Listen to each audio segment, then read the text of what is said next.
Muy buenas y bienvenidos a esta edición número 24. Si no estoy mal, ni siquiera discutimos esto, Fran, creo que sí es 24, pero bueno. 24, efectivamente. Corríjanos si nos equivocamos en los comentarios, ¿no? Pero bueno, 24 el Baúl Podcast, amigos. Ya vamos a llegar a casi un cuarto de 100. Bastante increíble que sigamos haciendo esto todavía, te soy honesto, Fran. Pero bueno, gracias por acompañarnos. Así como ya te mencioné, como siempre, Francisco García con nosotros, mi persona Rafael Peraza. Y hoy venimos a hablarles del siglo XVIII.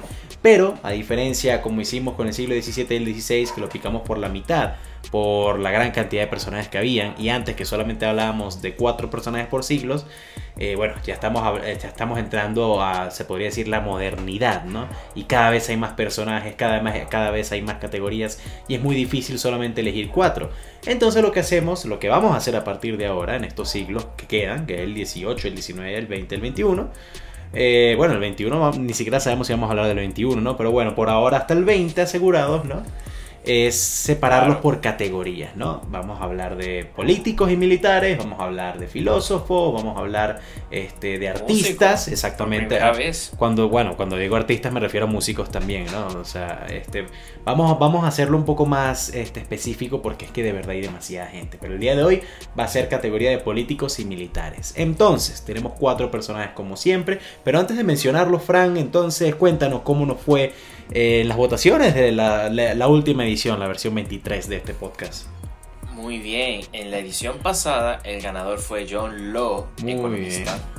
Personaje mío, exactamente, que mucha gente no había escuchado, comentó exactamente.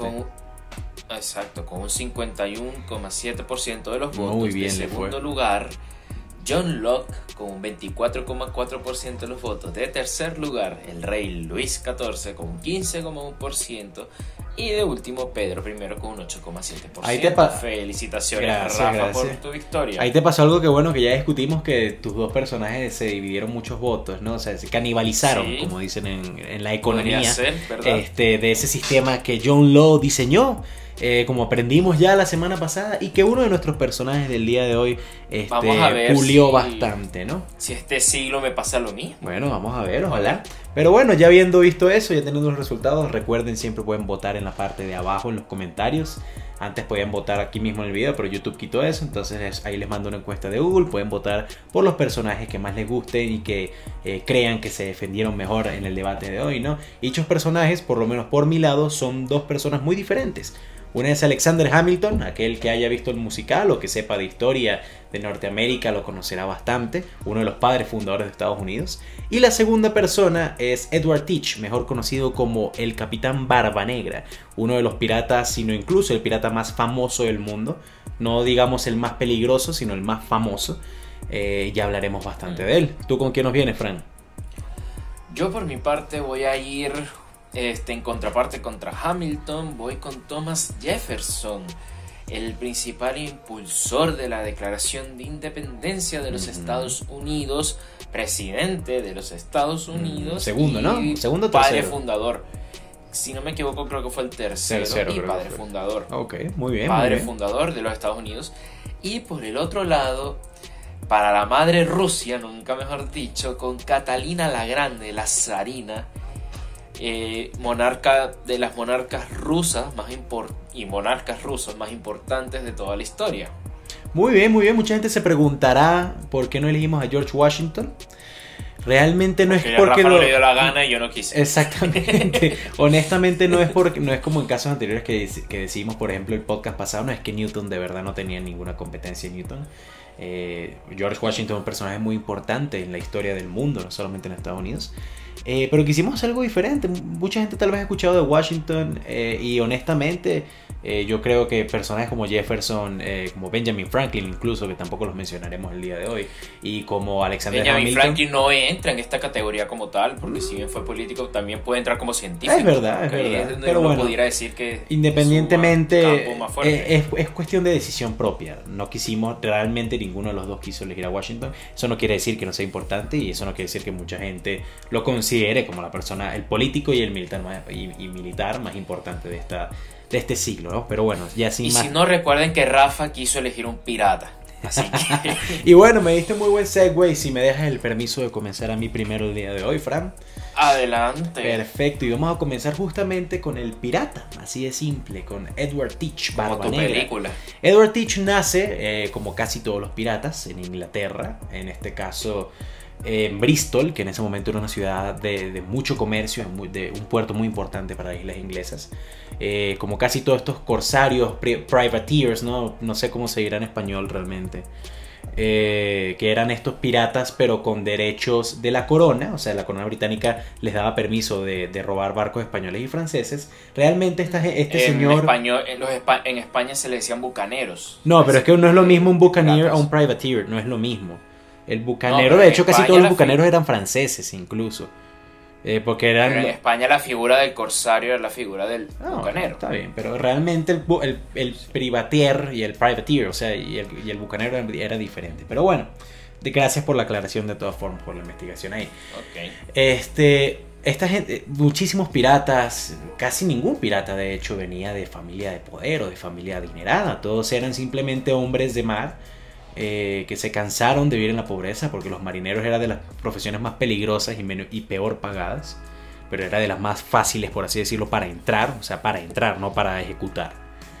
Y luego de un tiempo de justamente haber trabajado bajo la corona británica, saqueando barcos y todo eso durante una guerra grande que tuvo Inglaterra, Francia y España al mismo tiempo, cuando ya la corona británica firma la paz y entonces ya no hacían falta más corsarios, pues le quitaron los derechos de atacar barcos franceses y españoles a toda esta gente que ellos tenían contratados, ¿no?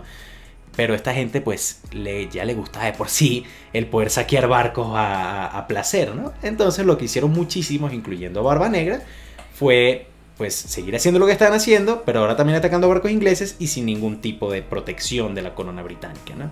Lo que los hacía piratas realmente. ¿Qué fue lo que pasó? ¿Por qué Barba Negra sobresale? Porque Barba Negra, primero que nada, era una estratega militar increíble. También tenía una figura muy, muy empoderada. O sea, realmente era un tipo que medía casi 2 metros. Tenía unas barbas súper largas. Era un tipo con una espalda súper ancha, ¿no? Siempre cargaba 6 pistolas amarradas al torso para poder dispararlas todas al mismo tiempo prácticamente. Y el tipo pues metía demasiado miedo, ¿no? Hay muchísimos cuentos famosos de Barba Negra, como por ejemplo cuando asedió la ciudad de Charlestown, es su principal asedio de la historia, una de las ciudades más importantes de las colonias británicas en América, los que más adelante serían los Estados Unidos, ¿no? Robó 500.000 barcos, se decía que era la persona más rica en todo el Caribe durante un tiempo. Robó 500.000 barcos. Es una exageración, Fran, obviamente no robó 500.000 barcos. O sea... No, porque tú vas ahí diciendo fake news y después la gente se lo cree. Es una exageración. De hecho, hoy en día, según Barba Negra, él dijo que robó más de 800 barcos. Los registros británicos dicen que robó entre 70 y 90. Los españoles dicen que robó entre 120. O sea, no se sabe realmente, pero de que fueron muchos, fueron muchos. Tú sabes lo que es robarse un barco, o sea, hundir un barco completo incluso. Pero bueno, uno de esos fue uno de los barcos más grandes del momento, que no recuerdo el nombre en este momento, pero era francés y era un barco de esclavos.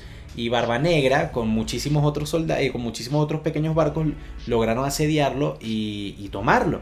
Y más adelante ese barco sería su barco insignia, que era el Queen Anne's Revenge, es la vaina. La venganza de la reina Anne, que era una reina que nunca gobernó en Inglaterra porque hubo un cambio de casa. Ella era la casa Stuart, llegó la casa de Hamburgo, de Hanover, perdón, y bueno, ella nunca gobernó, y Barba Negra, para ser Edward Teach, era bastante afán, o sea, muy, muy cariñoso con ella, al parecer, no sé realmente. Pero bueno, Barba Negra realmente, a pesar de que no fue el pirata más... como que logró hacer más cosas, por así decirlo, que logró robar más barcos, a pesar de que estaba en el top 5, sinceramente. Por ahí anda Francis Drake. Exactamente, sí era justamente esa figura diferente, porque tú veías muchos piratas.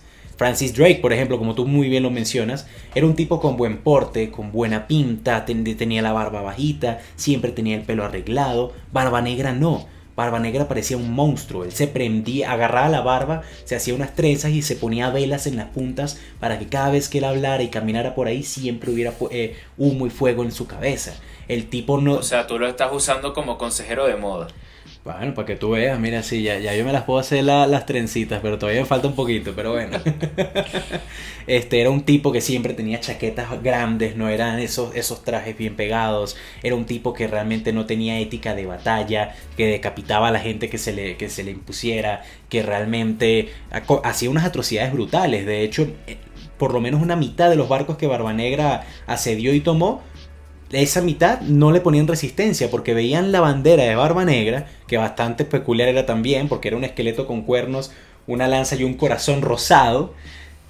Apenas veían esa bandera mucha gente se rendía porque no querían realmente pasar por todas las atrocidades que la tripulación de Barba Negra y él mismo cometían, ¿no? Pero bueno, de nuevo, era este tipo con el pelo largo, con una mirada satánica prácticamente, con unas barbas súper largas. Era diferente a todos los marineros e incluso los piratas de la época.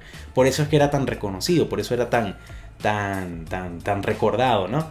De hecho, bueno, Barba Negra cometió una de las traiciones más grandes que muchísimos otros piratas lo hicieron, incluyendo a Benjamin Hornigold, que fue uno de los más grandes, que después se convirtió en cazador de piratas, que fue firmar el perdón que George I, el rey de Inglaterra, le dio a todos los piratas que fueran a firmarlo en cualquiera de los puestos británicos del Caribe y de Norteamérica, porque el problema de los piratas era tan grande que simplemente ellos dijeron: mira, si firmas esto, puedes trabajar con nosotros y te vamos a perdonar todas las atrocidades que hiciste y te puedes quedar con todas las riquezas que tuviste. Y Barba Negra, después de muchos años de pirata, decidió simplemente firmarlo. Y se convirtió en un privateer, de nuevo, Traidor. un privateer. Bueno, aparte de un traidor, realmente, sí, eso es innegable. Se convirtió en un privateer para el gobernador de Carolina del Norte. El problema es que el gobernador de Carolina del Norte tenía muchos problemas con el de Virginia, y el de Virginia había sufrido muchísimo. ¿Era el de Carolina del Sur? No, Carolina del Norte. Porque es que Carolina del Norte, Carolina del Sur y Virginia está arriba. Y el problema del gobernador era justamente con el de Virginia. Y bueno, nada. Supuestamente el gobernador de Virginia encontró que Barba Negra había hecho crímenes luego de haber firmado el armisticio, no, pues la paz, el perdón, y lo mandó a matar. Barba Negra tenía 2 barcos en ese momento bajo su nombre, ya no tenía el Queen Anne's Revenge, y el gobernador de Virginia mandó una de las flotas más grandes en ese momento para capturarlo. Y no solamente lo capturaron, él murió luchando, le pegaron 5 tiros y seguía luchando, lo apuñalaron 6 veces y ahí fue que sucumbió ante sus heridas. Le cortaron la cabeza, la pusieron en el mástil del barco y le regalaron el cuerpo a Davy Jones, es decir, lo lanzaron al mar sin ningún tipo de sepultura ni nada. ¿Qué es lo más importante de Barba Negra? Porque a pesar de que fue un pirata importante, bueno, uno podría decir que los piratas, realmente no tuvieron mucho cambio en la política internacional del momento. Es verdad, en ese caso no hubo mucho cambio en la política internacional del momento.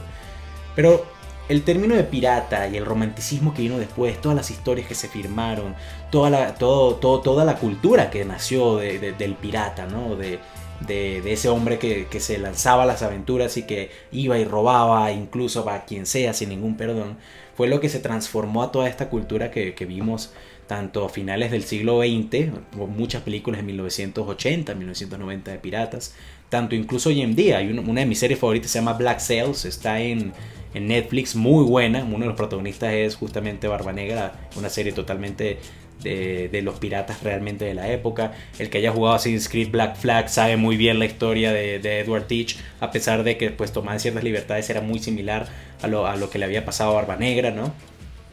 Muchísimas películas de piratas, de todo, de canciones incluso, música, todo eso realmente viene de esa cultura pirata.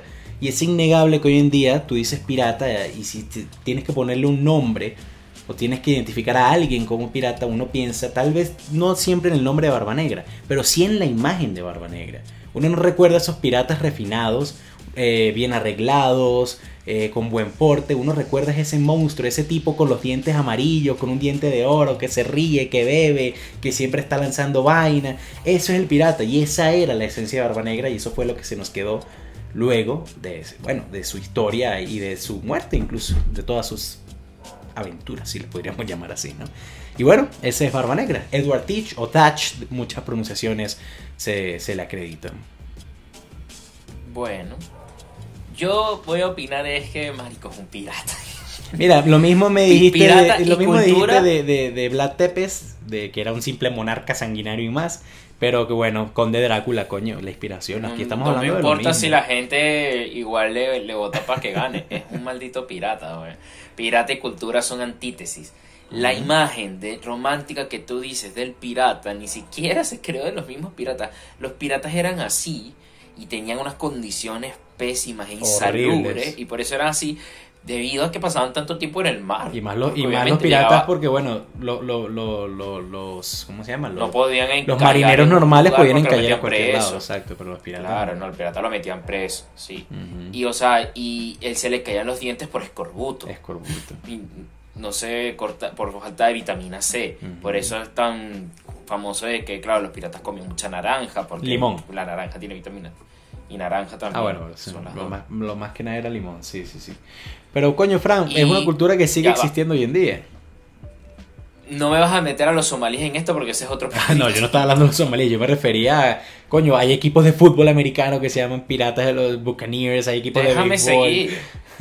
de fútbol. Pero uno, eso ni siquiera es por Barba Negra. Segundo, eso ni siquiera son por los piratas en sí mismos. Toda esa romantización del pirata se generó, como tú bien dijiste, en el romanticismo por los poetas españoles, franceses y británicos. Bueno, Y los poetas españoles, franceses y británicos no es que admiraban a los piratas, esos carajos. no, veían uno de fue esos la tipos y gente salían la que corriendo. comenzó a verlos como un estilo incluso de Robin Hood. Tampoco. Claro que sí. No. ¿Cómo? Eso no era así. Los que se le admiraba a los piratas en la poesía del romanticismo, cualquier persona que haya estudiado mucho literatura o sea fanático de la literatura, Piratas sabe del de Caribe, que se me olvidó mencionar, no puedo creer que se me haya olvidado esa sabes vaina. de que el pirata, así como se le pone, con eso que después siguió y siguió, es básicamente porque es un ideal de un tipo Claro, pero que yo no te estoy decidió diciendo... negar a la sociedad y vivir en libertad sin los líos sociales. Yo no obviamente, te estoy como negando que- eso, es que obviamente es una transformación No, yo lo que- increíble.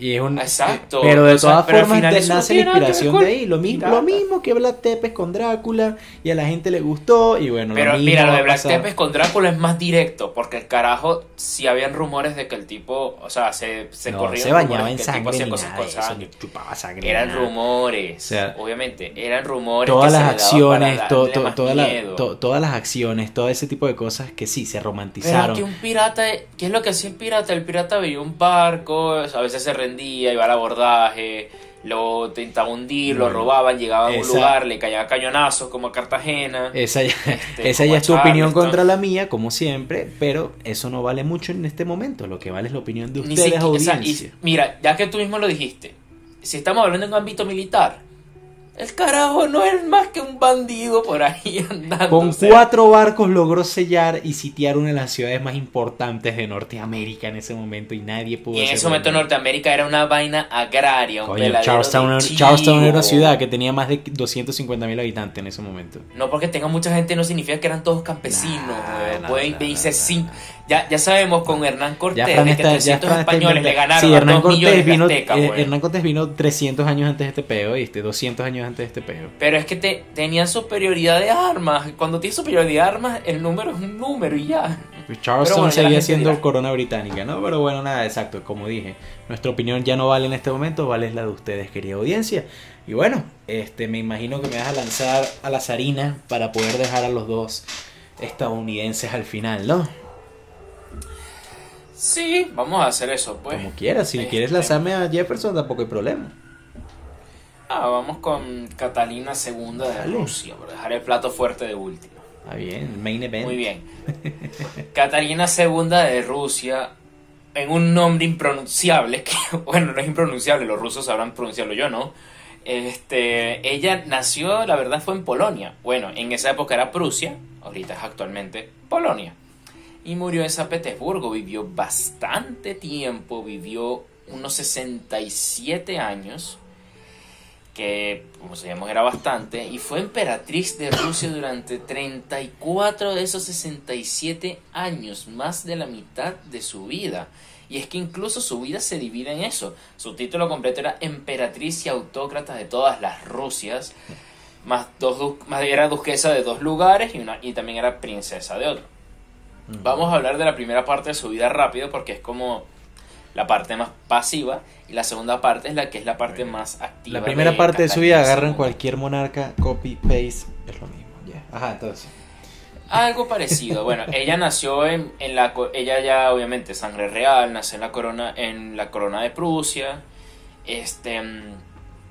La eligen, ella es prima del que era el rey de Suecia, o sea, tenía buenas alianzas ya de sangre, de familia. Nace luterana. Y es algo curioso, sí. Interesante. Nace luterana y nada, la vinculan para casarse con el que era el emperador ruso en ese momento. O sea, es una mujer que no habla ruso, habla, me imagino que alemán. No sé, el idioma de Prusia, en ese momento era alemán, ¿no? Sí, alemán. Sí, alemán. Un dialecto alemán, o sea, ellos tenían muchas variaciones. Exacto. Y efectivamente la eligen el Federico el Grande, Federico II de Prusia, fue el que la elige, claro, como típica cosa de matrimonio concertado para hacer alianzas y calmar tensiones políticas, etc. En fin.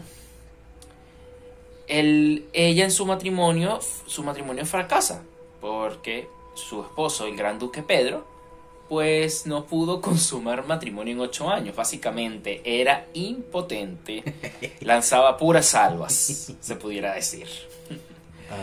Y Catalina, pero no es Catalina, es Catalina. Pues Catalina era una mujer liberal para estos estándares en muchas cosas. Y para eso ni te imaginas, porque tenía una cantidad de amantes absurda, porque obviamente alguien va a mencionar esto y vamos a sacar ese tema de una vez para despedir lo importante. Tuvo una cantidad de amantes increíble, entre los que resuenan muchos, de que cuando ella sube al poder y se hace la emperatriz de Rusia, estos amantes terminaron todos en buenas posiciones de poder y demás, y muchos eran amantes extranjeros. Sus enemigos lanzaron el rumor de que no es cierto, de que ella tenía sexo con un caballo, porque era la única manera de satisfacer. Se había escuchado eso. Sí, pero eso era para bajarle el nivel, porque era una mujer que usaba su sexualidad, tanto para fines políticos como pues para... ¿Por gusto? Placer. Claro. Por gusto, exactamente. En fin. Catalina fue educada muy joven y estamos en el periodo de la Ilustración, algo que Rafa no mencionó. Es el periodo de la Ilustración. Bueno, pero acuérdate que los piratas es 1714, 1717. Realmente todavía no era Ilustración full. Bueno, tampoco es que el pirata iba a ser ilustrado, así que... Pero es que no lo mencioné porque es que no estaba en ese periodo en mi personaje. No, pero el siglo es el siglo de la Ilustración. Bueno, ¿sí? Menciónalo tú, pues. Tengo que hacerlo yo todo, no jodas, si eres flow, chico. Bueno, ya lo estoy haciendo. Ajá, dale. La Ilustración, ¿verdad? Todas estas ideas que vamos a hablar en otro episodio mejor, cuando vengan los filósofos, porque Catalina se rodeó y se hizo muy amiga y mantuvo gran comunicación con los ilustrados franceses, con Diderot, Montesquieu, Voltaire, D'Alembert, entre otros, e incluso ella acogió este término de la Ilustración, que también vamos a tratar más adelante, que es el déspota ilustrado. Para la gente de la Ilustración, para los filósofos, el mejor gobernante posible era un gobernante filósofo que hiciera todo para el pueblo, pero sin el pueblo. Se lo dieron de griegos de repente. No, esto lo declararon ellos como tal, entre comillas. Los griegos tenían su democracia en otra manera. Pero los griegos tenían que ser filósofos en la antigua Grecia, o sea, tenían que ser educados y todo eso. Pero bueno, disculpa. No todo, pero bueno. Pero esto era no era a nivel de filósofo, sino de gobernante. O sea, que el rey tenía que ser un rey culto, pero que el pueblo siguiera siendo ignorante, ni le iba ni le venía, ¿sabes? No... la idea es que él hiciera todo para mejorar la vida del pueblo, pero sin meter al pueblo en el proceso. Es lo que se le dice el despotismo ilustrado. Sí. Entonces, Catalina agarró todas estas ideas, y cuando ella termina como emperatriz rusa, Catalina política es una política que no aplica estas ideas. Me refiero política interna. Mantiene cierta censura, logra controlar muy bien el Estado, porque obviamente tiene una gran cantidad de enemigos increíble. Es Estamos hablando de que es una emperatriz rusa que no nació en Rusia. Eso te va a traer muchos enemigos. Dentro de todo esto, entonces Catalina, aún así, trajo todas las ideas de Francia a Rusia. Ya en Rusia, desde Pedro, que abrió Rusia, el personaje anterior de Rafa, que Pedro abrió Rusia al mundo, Catalina lo que hizo fue traer toda la producción intelectual y filosófica del mundo a Rusia y empezar a replicar desde allí. Seguir haciendo lo que está haciendo Pedro, pues, pero ahora más... No, porque Pedro Sabró fue más económicamente y no, bueno, y culturalmente un coñazo también. Pero bueno, sí, disculpa, sí. Pero yo aquí estoy hablando de que ella fue básicamente la mecenas de media Rusia. Ella tenía bajo su manto a todos los artistas, literatos, y eso impulsándole. Ella misma escribía, hizo obras, más bien gran parte de su vida se conoce por su propia autobiografía, que se escribió ella. En fin, pero internamente el gobierno de Catalina era este gobierno ruso en el que, claro, ella empezó a mejorar la economía, por lo menos empezó a explotar no solamente el lado europeo de Rusia, sino que también empezó a tratar de explotar el lado de la Rusia Pacífico. Incluso tuvo acercamientos diplomáticos para abrir relaciones comerciales con Japón, que en este momento era un shogunato de samuráis que no estaban abiertos a nadie. Lamentablemente pues las relaciones fracasaron, pero Rusia para este entonces tenía en su poder las que eran las islas Aleutianas y Kuriles, que están allí entre Japón y China, pues básicamente. Y claro, les costaba manejar los recursos, trasladarlos por toda Siberia, pero igual lo lograban y empezaron a explotar ese lado más económicamente. Ella sufrió rebeliones que las logró, como la rebelión de Pugachov, que las logró calmar, ¿verdad? Y empezó a obtener un expansionismo en el que básicamente se repartió Polonia 3 veces con sus enemigos. Porque claro, ya en este momento Catalina se hizo ortodoxa. Y justo en este entonces, obviamente también tuvo ínfulas expansivas. Y ella se planteó a Rusia diplomáticamente como una de las potencias de Europa. Pero no una potencia que tomaba bandos, era como decirlo, Suiza, por así decirlo. Durante la guerra de independencia de Estados Unidos, Rusia apoyaba la neutralidad. O sea, se creó la Liga de la Neutralidad, se mantenía neutro y evitaba de que los británicos, por así decirlo, tuvieran tanto control.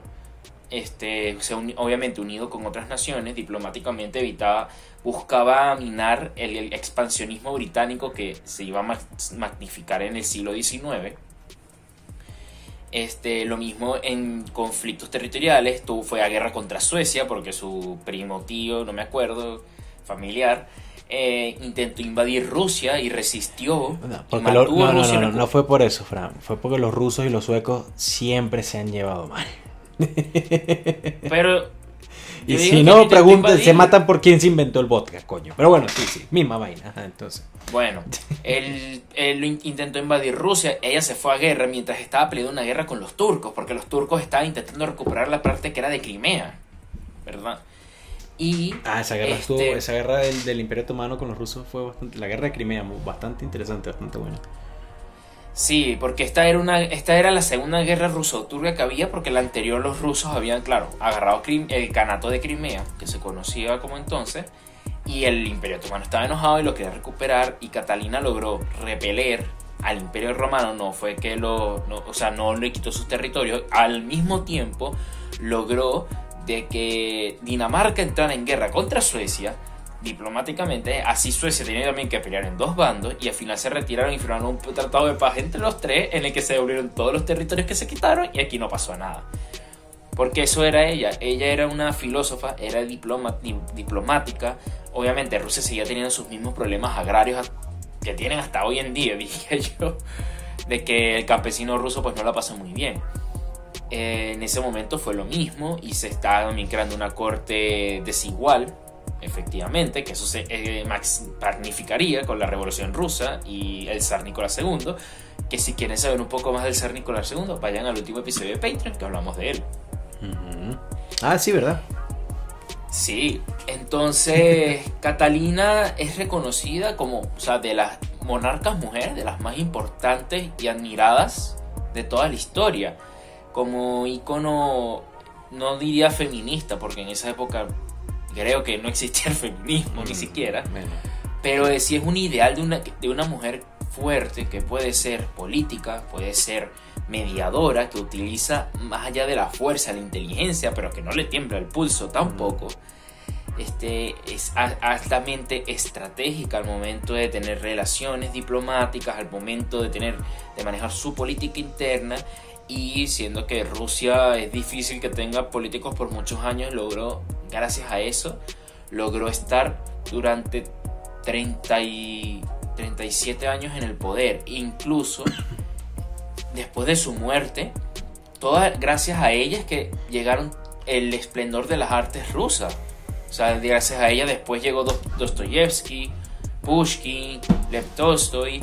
Gracias a todo ese legado de impulsar a las artes y de abrir, por así decirlo, la cultura rusa hasta el nivel que se manejaba en Europa. Ella fue la que introdujo, por así decirlo, todas las ideas y la filosofía de los ilustrados, que te pueden gustar más, te pueden gustar menos, han marcado el mundo. Fue un antes y un después en esa época, un punto de inflexión a lo que, como bien dijo Rafa, empezaría la modernidad.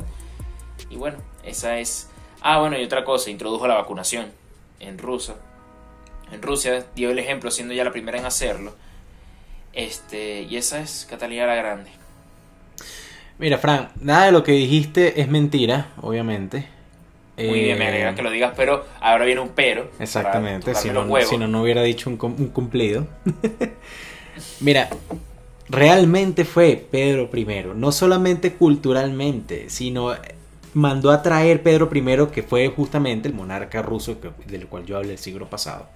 Fue el que mandó a traer gente culta a Rusia, porque en ese momento realmente no había, casi nada se escribía incluso.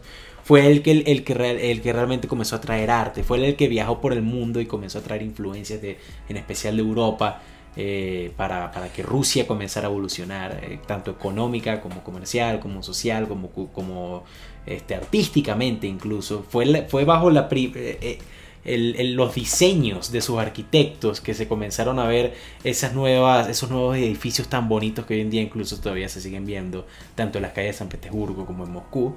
Y sí, es verdad, todo lo que dijiste de Catalina es cierto, pero lo que dije al principio, Catalina simplemente siguió el trabajo de Pedro I y darle todo eso. Lo llevó a otro nivel, porque por más que sea Pedro, lo llevó a otro no nivel, mantener la misma estabilidad. Trabajo, o sea, no duró tantos años. Era llevar a Rusia al otro nivel, pero Pedro no era inmortal, coño, alguien tenía que seguir. Ella siguió las ideas, y tuvo pero una buena. ¿Cuántos años en el poder tuvo el Pedro? ¿Cuántos años en el poder tuvo? ¿Cuántos años en el poder tuvo?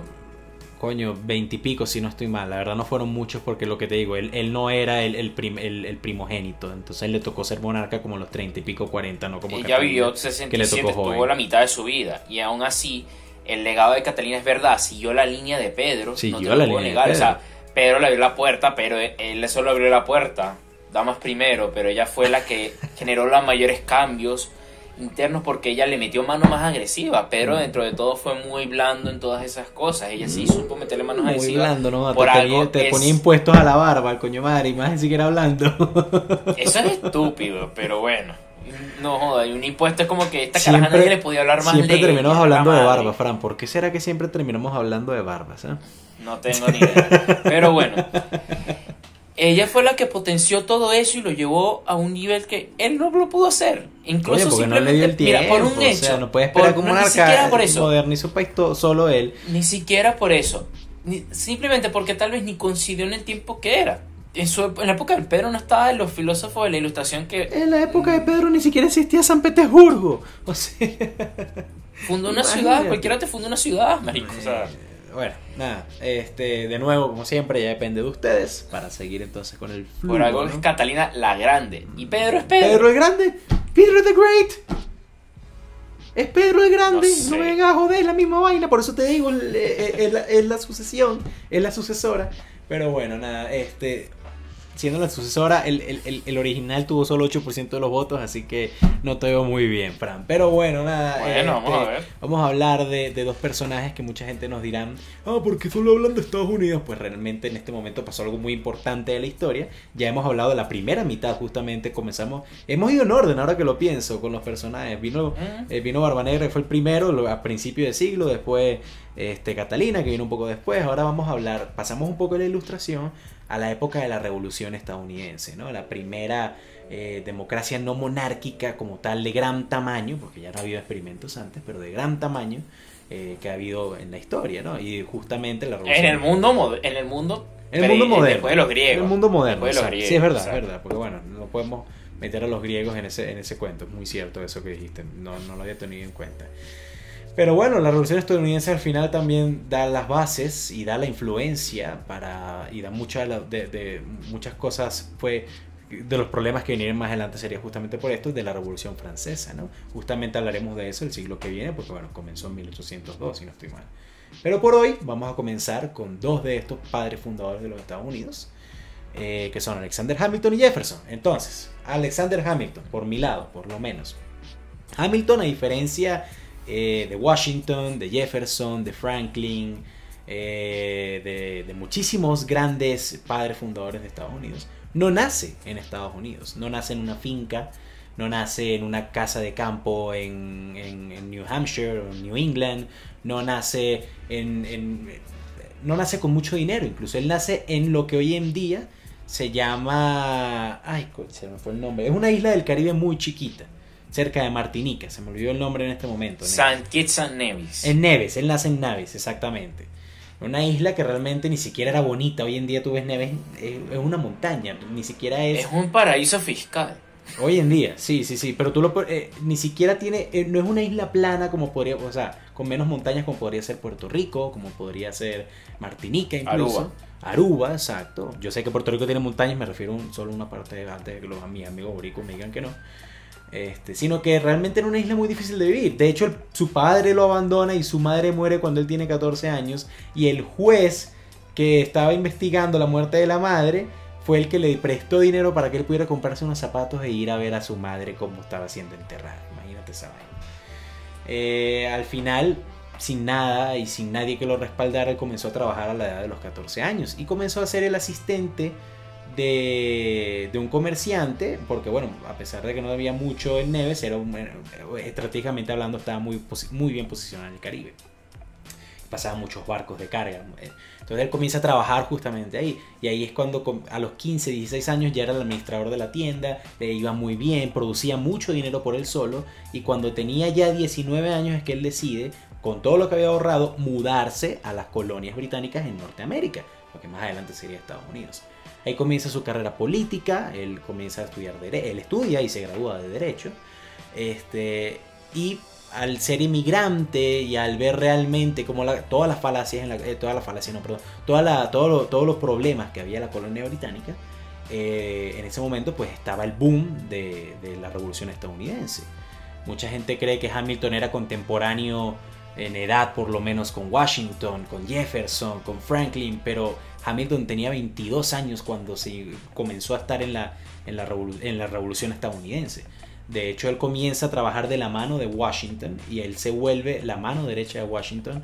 De hecho, él era muy buen militar, grandes victorias estratégicas estuvieron bajo su mando, pero Washington llegó un momento que le dijo, mira, no me sirves de militar a pesar de que eres muy grande porque es que tú tienes demasiado valor para otras cosas. Tú eres de los mejores administradores que conozco. Y mucha gente decía que el sin hijos Washington y el sin padres Hamilton, pues realmente era una muy buena combinación. Washington siempre le dijo muchacho, siempre le dijo boy. Muchos lo consideraban como el hijo que Washington no tuvo, ¿no? Gana la revolución estadounidense, pues los estadounidenses, pero comenzó a haber un problema. En ese momento, como ya mencionamos, hablando de Barba Negra, las colonias, que en ese momento eran británicas y pasaron a ser estadounidenses, no estaban unidas. Tú no decías, mira, yo soy de Estados Unidos, una vez se ganó la revolución. Tú decías, no, yo soy de Virginia, no, yo soy de Carolina del Sur, no, yo soy de Nueva York. Había mucha separación y justificada, así como aquí en Hispanoamérica, tú no decías, yo soy hispanoamericano, sino que no te decías, no, yo soy de Venezuela, no, yo soy de Colombia, en los momentos de independencia después, ¿no? ¿Cuál fue la verdadera, una de las grandes cosas que hizo Hamilton? Fue que en ese momento, a pesar de que no escribió la carta de la carta de independencia ni la constitución estadounidense, a pesar de, bueno, se ayudó muchísimo en escribir la constitución estadounidense, perdón, había un artículo que pudo haber cambiado la historia, del cual ya hemos hablado en el canal, que se llamaba el artículo de la Confederación, que proponía que a pesar de que iba a haber un gobierno nacional, cada estado tenía su propia independencia, que es igual que lo que está pasando hoy en día, pero tenía el derecho a salir de la unión si lo veían así. Y de hecho podían pelear por recursos con otros estados y no tenían que pagarle impuestos a un estado federal. Entonces iba a haber un estado federal pero que no tenía fondos y que no tenía poder. Eso era lo que querían las colonias en ese momento. Eso era lo que gente como incluso Thomas Jefferson estaban empujando y William Burr para lograr conseguir, porque pues ellos eran gente de las colonias del sur que no querían que la gente citadina del norte, más adelante veríamos ese mismo problema, ¿no? Se quedara con los recursos que habían pues en el sur de las colonias.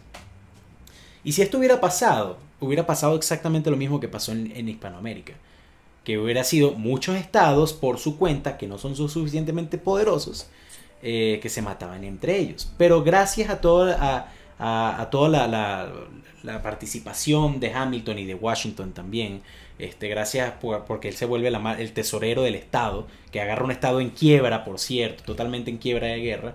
Él logra que todos los estados se unan y hacer que la deuda de toda la nación no fuera solamente de un estado o de dos, sino que fuera de todos y que todos comenzaran a trabajar juntos.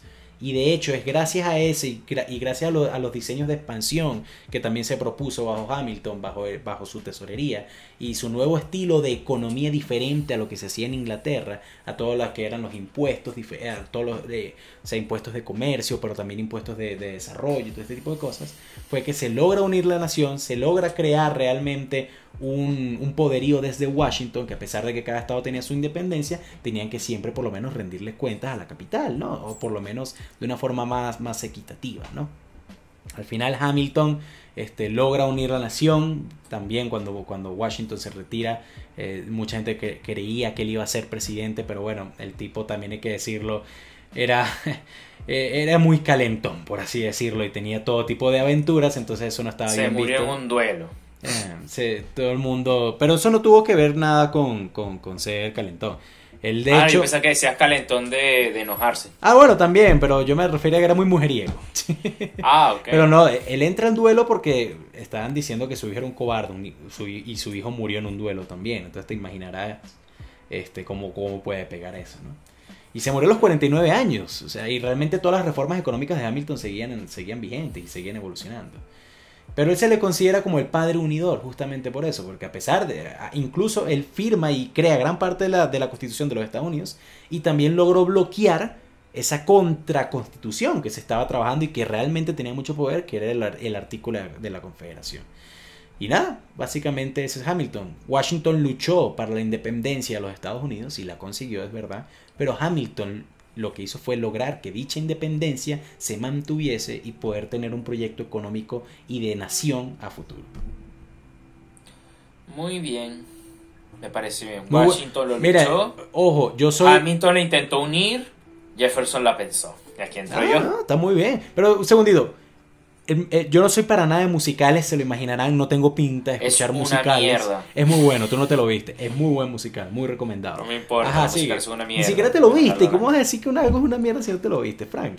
Marico, los musicales son una mierda. Coño, mira, es el primer musical que yo vi. No, mentira, yo sí he visto varios musicales porque me han obligado, por así decirlo. Pero créanme, muy buen musical, en serio, muy sí. Lleno de historia, que es lo importante. O sea, realmente no es un musical como La La Land, que es solo música. Bueno, como podrán haber visto, porque Rafa seguro va a poner algún pequeño corte, porque estábamos entrando en un debate demasiado inútil sobre qué era mejor, Hamilton o La La Land.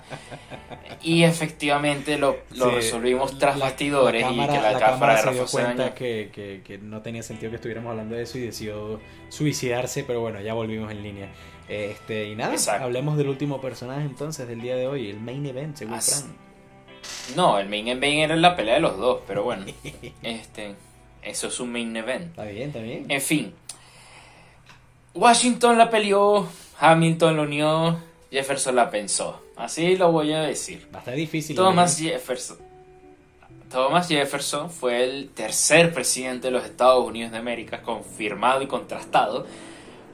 Ocupó el cargo entre 1801 y 1809, pero nació en 1743 y murió en 1826. Es uno de los padres fundadores de la nación. Muchos que hayan ido a Estados Unidos o viven en Estados Unidos sabrán de que él tiene la cara en el monte Rushmore junto a Roosevelt, Lincoln, Washington mismo. Y Hamilton no está en la... No, en pero la Hamilton próxima. está en el billete de 20, que creo que es mucho más común y mucho más utilizado. Que Sí, un obviamente, monte para lavar en un dinero de estado narcotráfico, que nadie pero bueno. visita, ¿no? Jefferson no está en ningún billete, pero bueno, está bien, está bien. Digo. Bueno, no O sea, importa. tú sabes lo que... Eso, gracias por decir, se me había olvidado eso. Que Hamilton está en el Ya va, billete pero estoy de hablando 20 yo, no dólares. joda. Ya El billete perdiste tu más tiempo y se te cortó la utilizado en los cámara. Estados No me Unidos, por importa. cierto. Dale, No sigue, me sigue. interrumpa, estoy hablando yo. Ajá.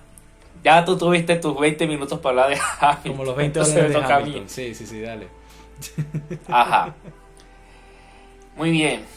La eminencia de Jefferson básicamente viene dada porque él fue el principal autor de la independencia, de la Declaración de Independencia de los Estados Unidos en 1776. Que no se debe confundir con la Constitución de los Estados Unidos.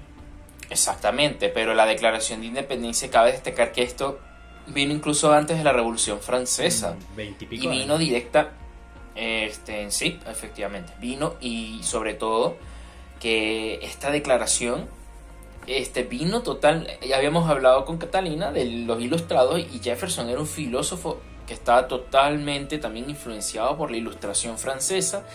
Incluso esta Declaración de Independencia es, por así decirlo, el primer texto que sería aplicado después a un estado, el primer texto político basado meramente en la Ilustración, porque vino mucho antes de la Declaración de Derechos Humanos de los franceses y las ideas de la Revolución Francesa de libertad, igualdad y fraternidad. Pero en fin, Jefferson promovía mucho los ideales del republicanismo, no confundirse con el de hoy en día, y promovía la democracia y la lucha contra el imperialismo británico. Y él veía a Estados Unidos, América, con esta visión y este ideal del imperio de la libertad. Frase que yo creo que no envejeció tampoco muy bien, pero es que iba a saber. Bueno, entre otras cosas, él apoyó y tuvo durante su presidencia la compra de Luisiana en 1803, que se la compraron a Francia, la expedición de Lewis and Clark de 1804 a 1806, y fue un filósofo político que básicamente, como bien dijo Rafa, Washington la peleó, Hamilton la unió, y también metió mano, eso me lo voy a mencionar aquí. Hamilton impulsaba mucho la parte de la economía, era por parte de Jefferson. Por parte de Jefferson, Hamilton era criticado y era muy mal visto. Ellos porque básicamente sí, porque Hamilton básicamente era una persona en pro de la ciudad y Jefferson era una persona campo. Más en pro del campo. Bueno, era de Virginia. De la agraria, exactamente. Jefferson estudió en la Universidad de Virginia, bueno, la que ahorita se conoce como Universidad de Virginia. Era erudito y era polímata. El que no lo sepa es el que tiene conocimientos en muchas áreas, porque aparte de político fue arquitecto, arqueólogo, paleontólogo, músico, inventor, y fundó la Universidad de Virginia, que hoy en día es Patrimonio de la Humanidad de la UNESCO desde 1987. Una buena manera de definir a Jefferson fue cuando el mismísimo Kennedy, dando la bienvenida a los 49 ganadores del Premio Nobel de la Casa Blanca en el 62, dijo: creo que esta es la colección más extraordinaria de talento y del saber humano que jamás haya reunido en la Casa Blanca, con la posible excepción de que cuando Thomas Jefferson cenaba solo. 49 premios Nobel. Premios Nobel. Claro, no solamente eran los del año. O sea... ok. Dije, verga, te estás confundiendo con las Olimpiadas. Pero sí, ya. Si son en general, sí. No, eran los del año en general. Dale. En fin, es considerado hasta hoy en día como uno de los más grandes presidentes de los Estados Unidos. Pero bueno, going down to memory lane, Jefferson en su infancia, en fin, él no nació desde abajo. Era hijo de latifundista, tenía tierras, tenía recursos, nació en Virginia, efectivamente. Y tuvo una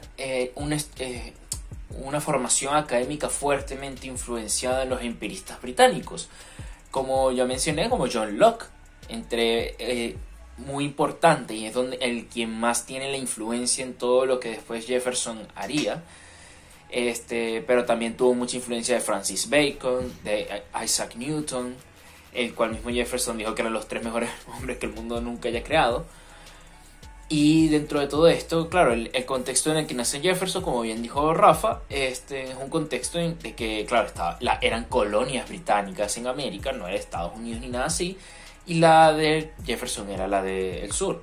Fue a la universidad, luego de todo esto, claro, se llega hacia la revolución y Jefferson empieza a escalar como carrera política, siendo nominado delegado de Virginia en 1775 para el segundo Congreso Continental, poco después del estallido de la Guerra de Independencia. Ya había empezado la guerra, algo que Jefferson obviamente apoyaba mucho, ya que para él la colonia británica, el reino británico y el modo de vida del Reino Unido, su modo de hacer política, era lo peor que podía pasar, era algo inherentemente corrupto. Él decía que la monarquía siempre iba a estar llena de corrupción por el simple hecho de cómo está formada, y pues no estaba muy alejado de la verdad, para ser honestos, pero bueno. Y claro, en este Congreso Continental fue que asistió con otras personas notables como Benjamin Franklin y John Hancock, también padres fundadores de Estados Unidos. Y nada, aquí es cuando Jefferson empieza tomando como referencia su propia propuesta para la Constitución de Virginia, algo que Rafa hizo cierta mención ahorita. Desde allí, y la Declaración de Virginia, la Declaración de Derechos de Virginia que había hecho George Mason, Jefferson empieza a redactar y hacer lo que fue la Declaración de Independencia de los Estados Unidos y los valores en los cuales hasta hoy en día se basan los propios Estados Unidos. O sea, en este sentido Jefferson, este documento es tan importante, no solo porque Nicolas Cage se lo quiso robar. Se lo robó. Y se lo robó. Pero es tan importante porque estaba creando el cimiento ideológico y el ideal de la libertad, de los derechos de Estados Unidos. El que haya visto el episodio anterior recordará cuando yo hablaba de John Locke, que John Locke decía de que el ser humano tiene 4 derechos de libertades fundamentales, que es su libertad a trabajar la tierra, su libertad a buscar la felicidad, su libertad de vida, de tener dinero, de tener cosas, y su libertad y su derecho a libertad a proteger todo eso demás. Y esas ideas Jefferson las modificó, las mejoró y las plasmó en una declaración que se hizo pues para crear un nuevo ideal de libertad, para formar una nueva nación, que se dice fácil y no lo es para nada. Cualquiera de esas cosas que hubiera fracasado, esa forma de ideal político de gobierno nunca hubiera durado, como por lo menos porque esas cosas lamentablemente cuando tienen ciertas falencias y ciertas fallas es más rápido de que cojean que no. Un ejemplo es la Constitución española de 1812, que duró como 2 años y volvieron a la monarquía, no logró cuajar, no fue tan fuerte. O el desastre que han sido en parte las constituciones que se hicieron después de las guerras de independencia en Latinoamérica. De independencia en Latinoamérica. Exacto. Efectivamente, no eran tan fuertes, no fueron tan bien pensadas, por así decirlo, no eran tan buenas como la que hizo Jefferson, mucho antes que todos ellos, mucho antes que ocurriera la misma Revolución Francesa. Y eso es algo de verdad que lo pone en un punto intelectual de los más relevantes e importantes de esta época. Siguiendo adelante, bueno, Jefferson, entre todo esto, él en la elección de 1800 va y gana las elecciones. Él peleaba mucho con Hamilton, efectivamente, sobre todo en el ámbito económico. Porque pero Jefferson es presidente ya una vez Hamilton estaba muerto. No. No, vale. Hamilton, ya te digo, rápidamente. Hamilton se murió en 1804 y Jefferson entra a la presidencia en 1801. De hecho es William Byrd, el vicepresidente de Jefferson, el que lo mata. Tienes razón, es la mía. Sí. Exacto. El que lo había sido, porque en ese momento cuando lo mató era gobernador de Nueva York. ¿Quién? El que mató a Hamilton. No, era vicepresidente de Jefferson. Sí, ya me acuerdo. Bueno. Él era vicepresidente actual en ese momento y estaba en campaña. Y lo mató, no fue por rencillas ni por guerrilla ni nada de eso. Lo mató fue porque al parecer Hamilton había dicho algo que lo ofendió, se fueron a duelo y se murió. Listo. No, él dijo algo que ofendió a Hamilton y Hamilton lo retó a él. No, mentira, tienes razón. No, sí. No, Perdón, si había dicho que se murió el hijo en duelo y que no le gustaba. Sí, o sea, sí. Ajá. ¿Vieron cómo los engaña? ¿Vieron? ¿Cuál es engaño? No me pongo punto y coño tu madre. En fin. Claro, obviamente los americanos ganan la guerra de independencia.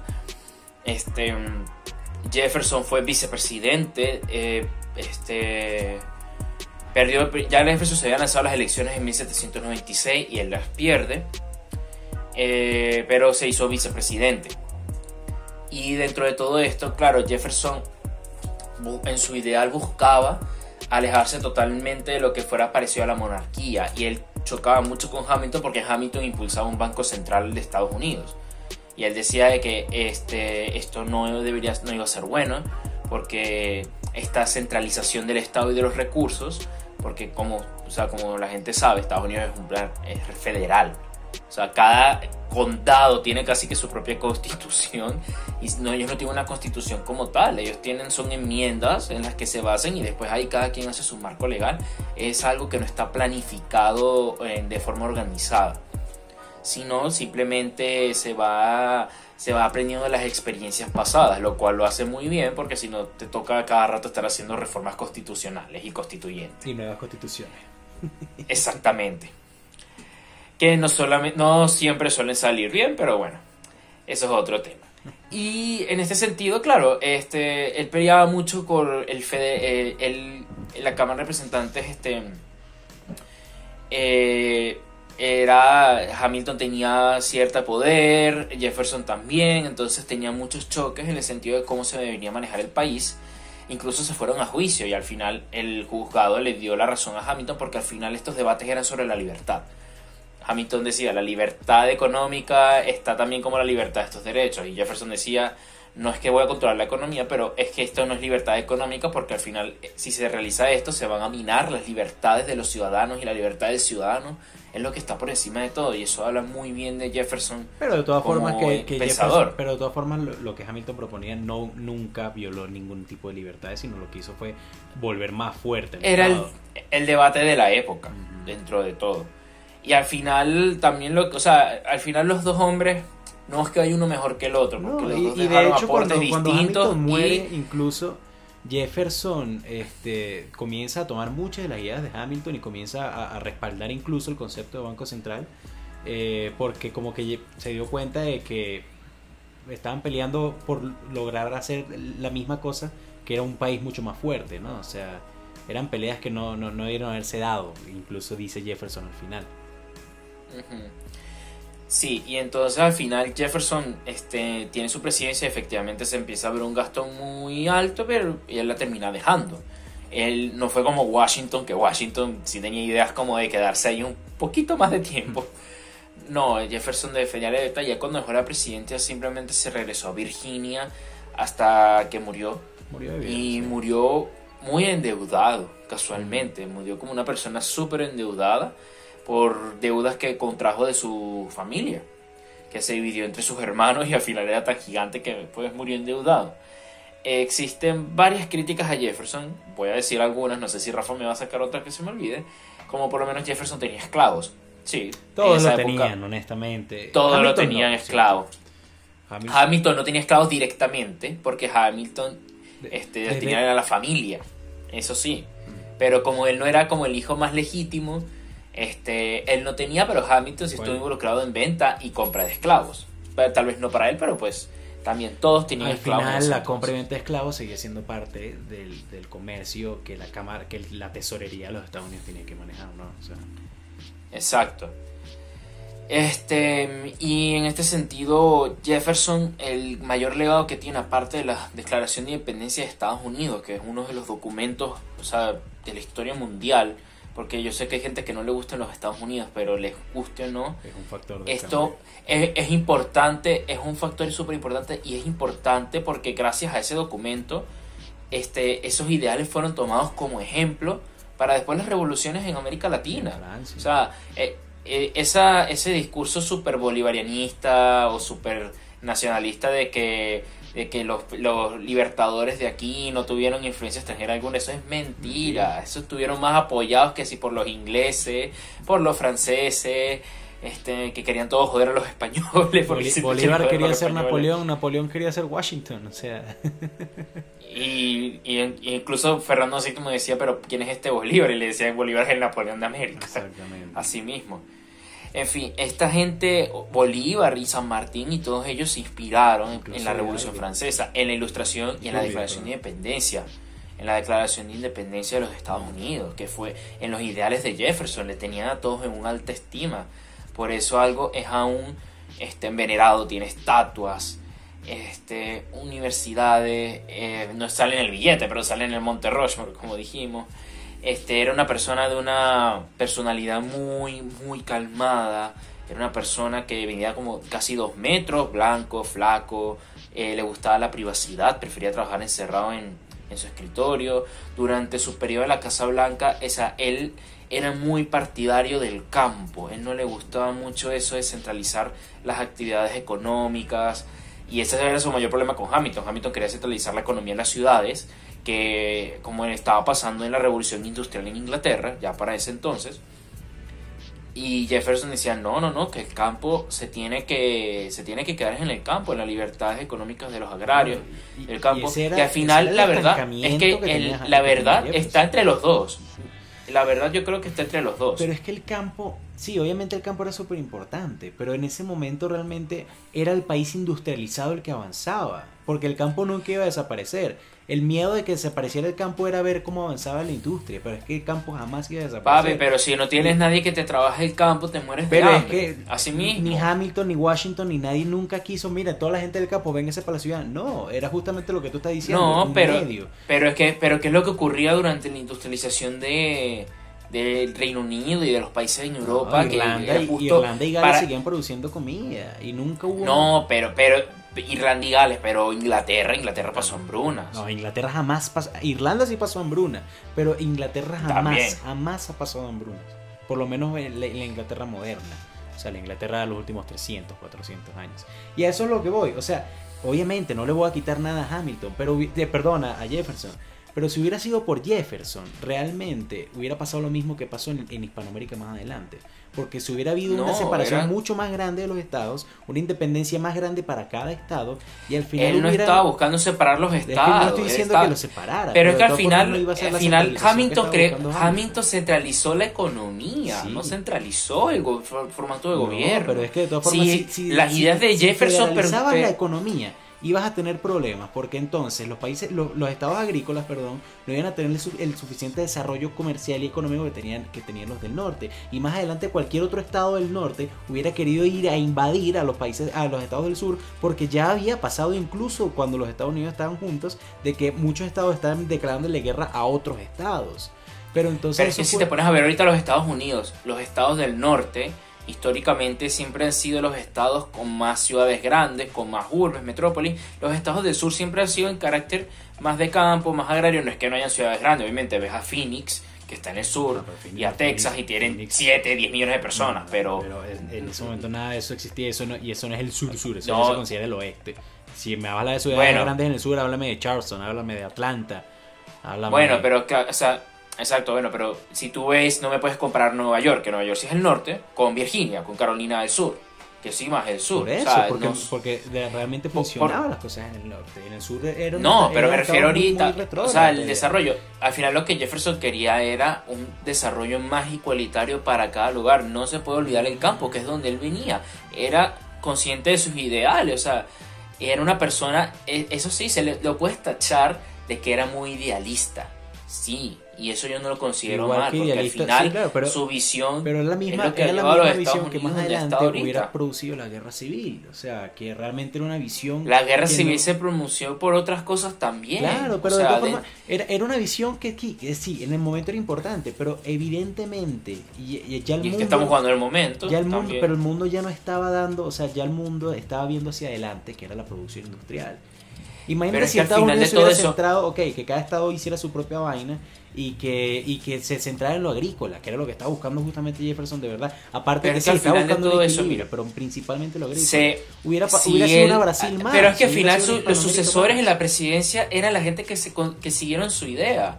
O sea, es que si tú me dices que justo después de Jefferson hubieran entrado los del bando de Hamilton, por así decirlo, los de esa corriente más a ese estilo, te lo creo, pero ese alegato se desmonta porque igual hubo gobiernos, lo que se decían progresistas, que eran los de Jefferson, que era, hubo gobiernos progresistas durante los siguientes 20 años, hasta no me acuerdo cuál fue, no sé si era Woodrow Wilson, el que llegó después, uno de ellos, que fue ya el que sí generó el otro cambio, y que después de ese cambio a partir de allí, que era como más la ideología de Hamilton, después eso iba a desencadenar en la guerra civil. Al final son muchos factores lo que hicieron la guerra civil, sobre todo los esclavos. Pero bueno. Y el factor de que en la concepción de la libertad, que eso, pues, si ellos no tuvieron ese debate, es un debate que aún hoy en día se sigue teniendo, la libertad de los Estados Unidos. Es verdad. Pero bueno, de nuevo, como siempre, ya dependerá de la gente votar. Recuerden, pueden votar en la parte de abajo, en la parte en la descripción o en la parte de los comentarios. Conseguirán el link a una encuesta de Google y pueden elegir a quien ustedes quieran. Bueno, como siempre, agradecer a Sheila, a Paco por ser nuestros Patreons activos del momento, invitarlos. Justamente ya tenemos 2 videos nuevos en el Patreon, bastante interesantes. No hablamos sobre realmente qué tan cíclica es la historia, cómo se repiten las cosas 1000 años de separación, o 100 años, o 10 años, o un año. O un mes. ¿Y el otro cuál es que era? Se me olvidó. Los políticos más incompetentes. Los políticos más incompetentes de la historia. Entre ellos el zar Si Nicolás quieren II. que Rafa hable de cierto bigotón alemán del 1939 a 1945 sin miedo a la desmonetización de YouTube, métanse allí. Yo considero que ese tal pintor wannabe es uno de los peores políticos de la historia, no tanto por sus ideales sociales, sino por sus acciones, ¿no? Pero bueno, nada, recuerden, amigos, solo somos 2 pendejos hablando de cosas que hoy en día no tienen ningún sentido. Yo fui Rafael Peraza, acompañado por Francisco García, como siempre, y que tengan muy buen día.